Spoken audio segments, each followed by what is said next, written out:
Hello and good morning everyone. দোলযাত্রার অনেক অনেক শুভেচ্ছা সবাইকে। হ্যাপি হোলি। সো আজকে হোলি আর আজকে শুক্রবার। সো আজকে আমার হোলির দিনটা কি করে কাটে, আমি কি করি সারাদিন, আমরা হোলি কি করে খেলি সেটাই তোমাদের সাথে শেয়ার করব। সো একটু পরে আমরা সালে যাব হোলি খেলতে। আমাদের ফ্ল্যাটে পিচ্চি বাচ্চা, তারপর দাদা বৌদি যারা আছে সবাই যাবে। সো আজকে সারাদিন কী করি, হোলিতে কী করি সব তোমাদের সাথে শেয়ার করবো। তো এখন আমি সকালবেলা উঠে একটু খেয়ে নিচ্ছি চা। सबसे पहले हैप्पी होली मेरे भाई और भाभी को लगाए ये फागुन लौट न जाए। পরে উঠে একটু রিলস বানিয়ে তারপর এখানে দেখো নিশু চলে এসেছে আমাকে ডাকার জন্য। আমি এখন রঙগুলো সাজায় নিয়ে যাব ছাদে। আমাদের যে পিচ্চি বাচ্চা, মানে যারা মেনলি খেলবে ছোটো ছোটো কুচে কাচা, ওরা কেবলই আসলো, মনে হয় একটু প্রাইভেটে গিয়েছিল, আমি জানি না ঠিক। তো ছাদে এসে দেখি ওরা ক্যারাম খেলছে। আমার একটু আসতে লেট হয়েছিল, যেহেতু রঙগুলো সাজায় আমি উঠতেছিলাম, তখন দেখি ক্যারাম খেলতেছে। তারপর একটু ক্যারাম খেলার পর এখানে আমরা শুরু করে দিলাম আমাদের হোলির তোড়জোড়। এখানে আরাধ্যা মানে আমাদের আমার সত্য মাসি, মানে এখন বড় হয়ে গেছে আর কি, ওর সাথে একটু দুষ্টামি করলাম। তারপর দেখো এখানে নিশু আর দিঘি রং ঢালতেছে। আমি অলরেডি রং ঢেলেই নিয়ে আসছিলাম। তারপর এখানে দিঘির সাথে আমি একটু দুষ্টামি করলাম। এখানে দেখো আমাদের কি বলবো, নিশু দিদি কাজ করতেছে তিনি। তারপর এখানে অঙ্কিতার সাথে আমি একটু দুষ্টামি করলাম, একটু ছবি তুললাম।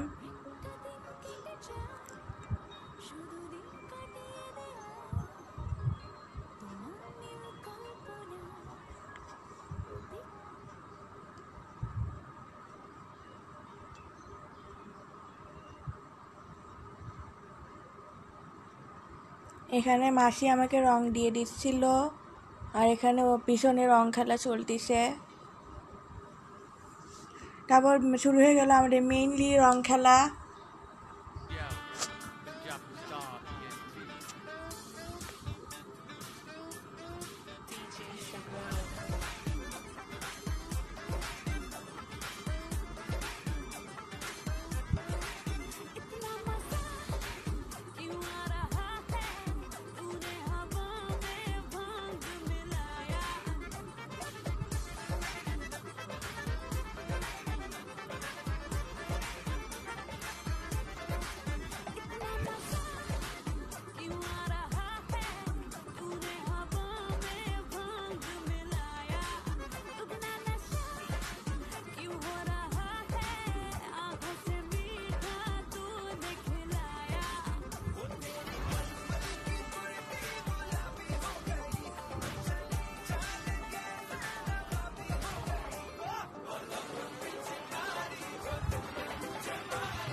তারপরে এখানে আমরা একটু রিলস করার জন্য সবাইকে রং মাখাচ্ছিলাম, একটু এনজয় আর কি।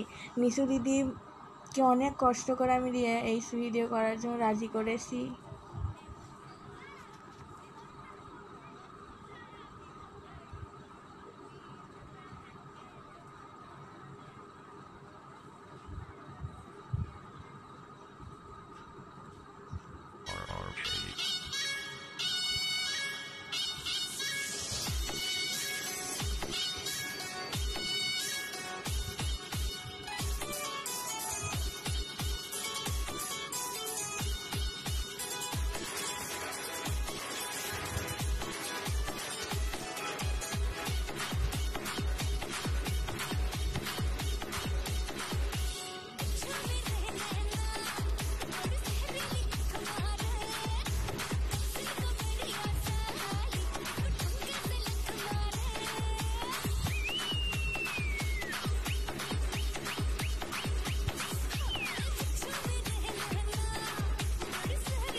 তারপরে সন্ধ্যার সময় নিশু আমাকে ডাক দিল যে চলো একটু ক্যারাম খেলে আসি, যেহেতু আজকে একটু টাইম পেয়েছি।